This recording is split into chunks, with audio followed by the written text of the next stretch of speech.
Hello guys, now watch here. अब हम पहले का ही थर्ड पॉइंट करेंगे।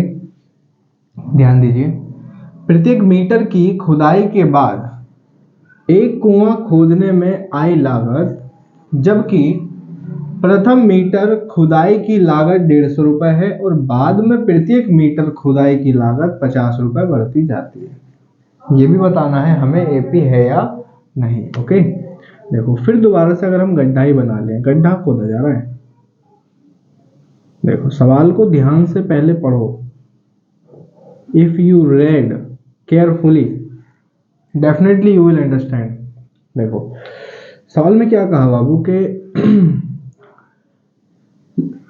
प्रत्येक मीटर की खुदाई के बाद एक कुआं खोदने में आई लागत, यानी हर एक मीटर जब कुआं खोदा जाता है तो खुदाई में जो लागत है, प्रथम मीटर खुदाई की लागत 150 रुपये, यानी पहले मीटर की जो खुदाई, मान लो 1 metre 2 metre 3 metre 4 metre 5 metre जैसे हमने बना लिया हर एक मीटर, तो जो प्रथम मीटर था यानी A1, यहाँ पे कुआं खोदने की लागत आती थी 150 रुपये।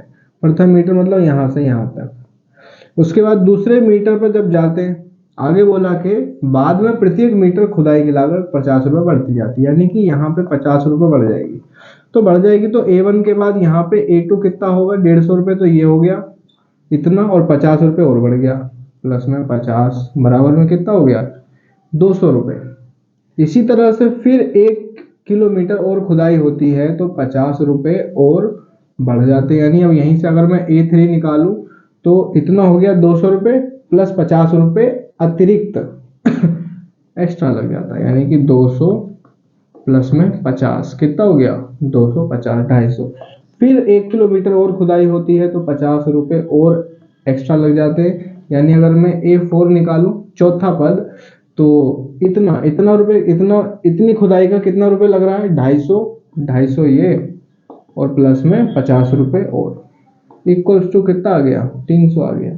यानी कि A1, A2, A3, A4 चार पद क्या आ गए। पहला पद आ गया 150, ठीक है, 150, फिर उसके बाद 200, उसके बाद फिर 250 और उसके बाद फिर 300 डॉट डॉट डॉट डॉट।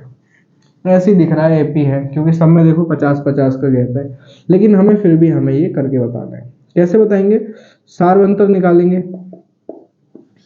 सार्वंतर यानी D1 निकालेंगे पहले। तो D1 क्या होता है, D1 होता है A2 माइनस में A1, ठीक है।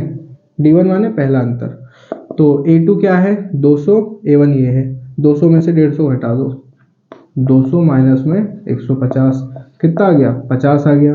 इसके बाद फिर D2 निकालो। D2 कैसे निकालते हैं, इसका फॉर्मूला A3 माइनस में A2, तो A3 क्या है तीसरा पद है 250, दूसरा ये 250 में से 200 घटा दो तो 250 माइनस में 200, तो ये आ गया D2। इसी तरह D3 निकाल लो। वैसे तो कम से कम 2 ही सार्वंतर निकालने होते हैं, तीसरा भी निकाल सकते हो। इसका क्या होगा फॉर्मूला A4 माइनस में A3, ठीक है, 3 है तो एक बढ़ा के चौथे में से तीसरा 300 में से 250 घटा दो, 300 माइनस में 250, 300 में से 250 घटाओगे फिर दोबारा से 50 आ गया। तो बस हो तो गया, सारे सेम है, यानी कि यहाँ पे D1 बराबर है D2 और ये बराबर है D3, सारे सार्वंतर समान है। तो बस यहाँ पे कह सकते हैं चूंकि सार्वंतर समान है अतः यह एक समांतर श्रेणी है। बस यही तो बताना था, समांतर श्रेणी है या नहीं, बस नोट कर लो, ठीक है। फटाफट से वीडियो कैसी लगी कमेंट करके बताओ, चैनल को सब्सक्राइब करो। थैंक यू सो मच, जय हिंद।